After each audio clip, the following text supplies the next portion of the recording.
Welcome back, everybody. I'm Mr. Arsenault, and in today's tutorial, we're going to look at a specific assignment for editing a graphic. Let's get right to it. All right, I'm going to turn off my monitor, and I'm going to present my screen. All right, so the assignment that I'm referring to specifically is the negative space project. Okay, so step one in the negative space is to separate your foreground from your background. There are multiple ways of doing this, so let's just dive right on in. All right, so I'm in Photoshop. I have some images that I would like to edit. So let's start with that.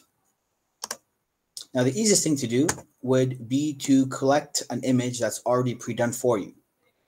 Okay, but by doing so, you're actually depriving yourself of some grades because there's a bit of complexity that goes along with it. So what we're trying to do is take two images, mix them together with negative space, and create some kind of art. These are examples. By using the white space, the negative space, cut out creatively, we're actually creating an image separate.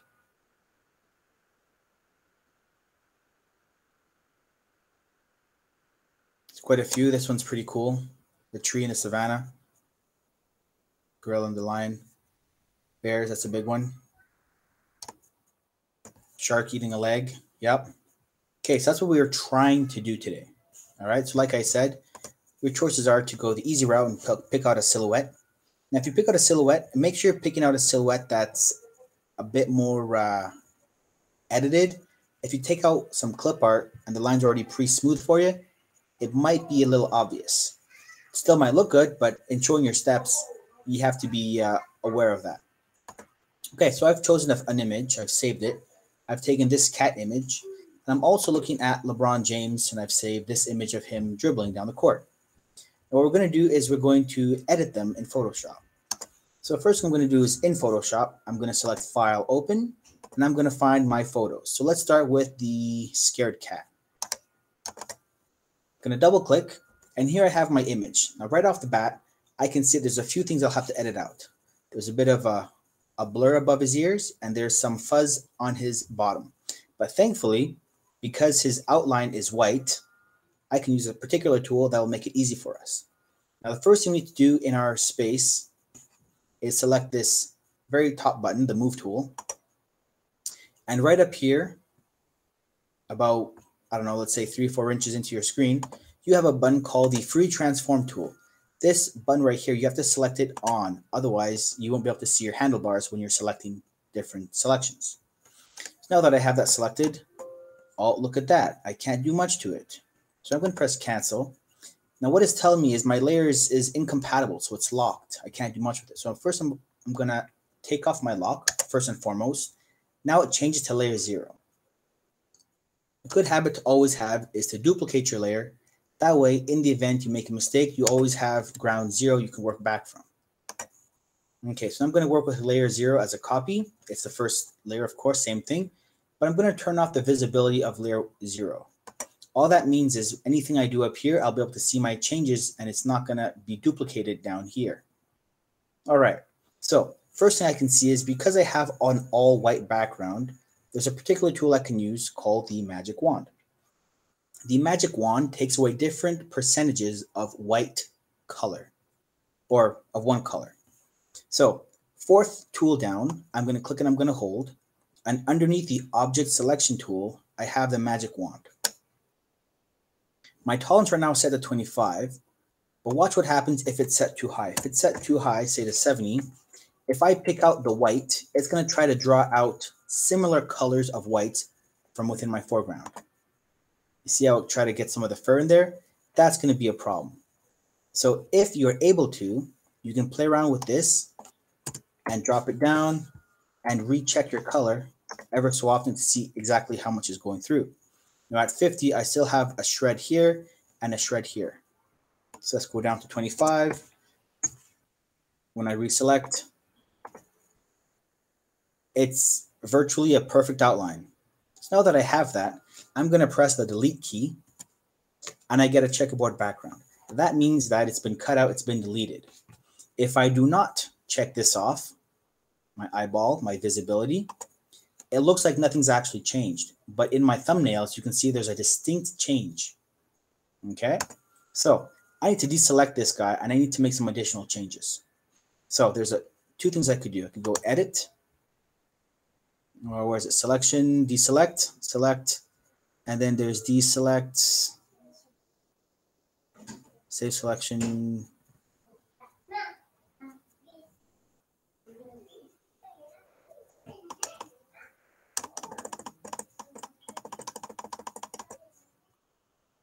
There's a deselection in here somewhere. There it is, right at the top. Control D. Okay, I can select it, or the shortcut Control D on your keypad. Control D, there it goes. Now I'm going to take my eraser tool, and this is just fairly simple. I'm just going to take some erasers here. Now I could just do that down here, but because it's a nice flat line, I'm going to take my rectangle select. Okay, it's my marquee tool, rectangular marquee. I'm going to make a selection, and I'm going to stop roughly at that line. When I stop there, I can just simply take those pixels and remove them, or there's a shortcut. I can press Control-Shift-I. And what that'll do is it'll select the inverse of my selection, meaning everything else. Now instead of having my kitty cat selected, I now have this bottom piece selected. Okay, and I believe that's also under Select, Inverse, right there. Okay, now if I press Delete here, it disappears. Now I have a nice clean image of my cat. Control D to deselect. I could just move my cat down, keep him nice and flat, and off we go. All right, moving forward, I'm now going to play with his colors. So to figure out what it is I'm trying to do, I'm going to look at my adjustments. And if I'm looking for something black and white or something strictly one color, I probably want to play with the curves. Now, under curves, I can take my black icon and drag it in so that all of my colors turn as dark as they possibly can. And then I'm going to bring it back in. You can see that I still missed some other pieces up here. So I'm going to take my eraser tool. And when I select it back into my layers, you will notice that now I have a curves 1. This curve 1 is attached to layer 0 copy, and it's also influencing layer 0. So if I'm going to make some changes here, I'm only going to be making them to my curves. Because I'm using the eraser tool, I'm going to select layer 0 copy, which is my original, and I'm going to simply erase them. From there, now that I know that curves 1 and layer 0 are basically the same thing, I can click on the first, hold down the Shift key, click on a second, right click, I can merge my layers, and now they're acting as one. Well, now if they're acting as one, I have to get rid of all these red dots. Well, here's where your extra tools come into play. You can simply take your brush tool, make sure you have the color black on. I'm going to choose my color selection, which is hiding somewhere. History, color, there you go. Color, make sure that you have black selected. Oh, look at that, I'm already selected. If not, go into my color picker and select the darkest of the dark. Now I'm going to take my brush tool and I'm simply going to draw over them. There, now I have a nice black edge, and I will continue to edit this until all of my black is gone. Now this is what I mean by additional tools when you're seeing your different transformations.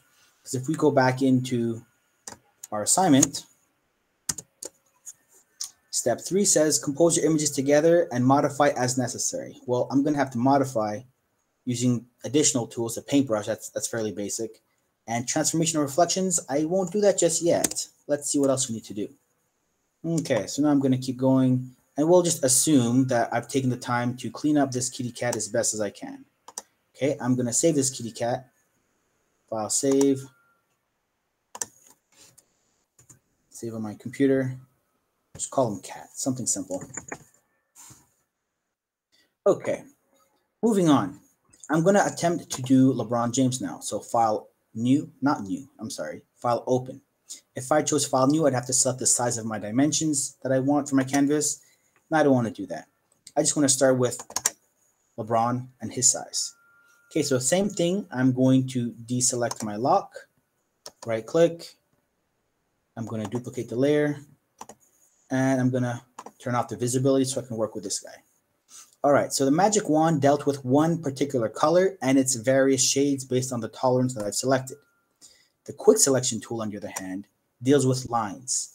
So if I see a nice distinct foreground compared to a background that there's a high degree of contrast, I can do exactly that. So I'm going to click and I'm going to drag, and I'm going to move around my foreground. Oh no, in doing so, my brush of 10 was too much and it picked up part of his hand. Well, what I can do is I can take the subtract tool and specifically subtract what I want to remain. What I would do particularly is I'd zoom in and I'd make sure I got all the necessary colors. Now that I have it selected correctly, I'm going to go back to my original tool, I'm going to press delete, and you can see that it's now gone. I'm going to keep going, and bit by bit, I will clean him up. Delete, and off we go. Okay, again, I've taken too much, so I'm going to go into the minus and say subtract from my selection just a little bit there, delete, and I can clean up inside here as well. Right, it's not working because I have the selection tool on. I want add, delete, add to my selection, and in his arm, add to selection. Now, of course, what I would do is I'd probably zoom in and I'd clean up around his shoe, maybe his hand, check out what I'm missing with an eraser or potentially other tools. Now that I have that, Control D, I'm going to go into my adjustments on my curves, and I'm going to make this all white. Oh, that's just perfect. I don't have much cleanup to do there. I'm going to take my brush tool. Actually, let's lock this guy in first. Go back into my layers. To lock him in, I'm going to press Shift, select my second layer, right click, and I'm going to merge layers. Okay, when I did that, you can see that I have some outlines and some extra colors. Well, I'm just going to go in with my brush tool. Sorry, not my brush tool. With my, not my eraser, with my brush tool. Find my colors, colors down here, and I'm going to find white, and I'm going to manually adjust. If you can't find an automatic way to do it quickly, usually there's a combination of methods. You don't want to spend too much time with this because you're going to have to do a lot of compositing later on to decide exactly how you want these to go together. So when I'm done this, you will see that it's not going to be perfect, and that's okay. Okay, so I've got a kitty cat in black and I've got LeBron James in white mostly. Now I could zoom in and I could clean this up a bit more, but for the sake of the timeline, I'm going to leave it as such. I'm going to save it, file, save, LeBron. Now, why am I doing it this way in two different files? The reason I'm doing this is because if I were to bring my cat into LeBron, anything above it, so the curves layer before I blended them together, would apply to anything underneath it, and I don't necessarily want that. So I'm going to take my move tool, and here comes the fun part. If I bring LeBron into cat or cat into LeBron, let's bring LeBron into cat. I can take my move tool, I'm going to hold down my mouse click, and I'm going to bring it down and release. Control minus to zoom out. Don't like that shortcut, there's also a magnifying glass in here somewhere. There we go. And I'm going to shrink down LeBron and then reposition him. Once I have him in the right spot, Control plus to bring him back. Control minus. Okay, so now that I have him there, I need to creatively find a way to make it work. So if we're playing cat and mouse, what I would likely do is I would have LeBron on the side because of course he's dribbling. Probably move him somewhere down here. And you know what? I think I'd probably need some cat eyes. So I'm going to find my cat original. Turn off these guys. Cat original. Click on the layer so it's selected. And I'm going to select his eyes. So I'm going to need a selection tool. These are all marquees. They do boxes or ellipses. This guy right here does lasso, polygonal, or magnetic. The magnetic, which is kind of cool, you can actually click and drag slowly and it'll magnet on to the difference in lines where the colors mostly contrast. from what I understand. And if you're not sure, you can always double click where you think it's going to make a mess up, or you can zoom in to do this even more accurately. Now that I have his eyeball here, I'm going to press edit copy, go into my cat layer, turn them back on, and then edit paste. Of course, you probably know the Control-C, Control-V commands. Now, because I have this guy already there, I could turn that white with a curves layer, or the simple thing, because anything above this layer would apply directly beneath it, I could right click and select pixels. So anything on this layer that's a pixel gets selected. The cool thing about that is when I have a selection, it means anything within my selection is active and anything outside is inactive. So with my brush tool, I'm going to find my color. Oh, look at that. I'm already on white. Good. I'm okay with that. If I draw white outside, nothing's ever going to happen because it's protected. But as soon as I go inside, just like that, I have my white already done, and I didn't have to use a curve layer. Pretty simple, right? I could copy and paste this and reverse it with a transformation and reflect it, making a symmetry of his eye on the other side. Or I could go back into my original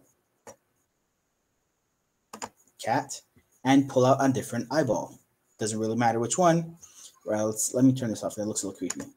Turn that off. Okay, so now you have multiple layers stacked on top of each other. Now, how am I going to make this clever cat and mouse?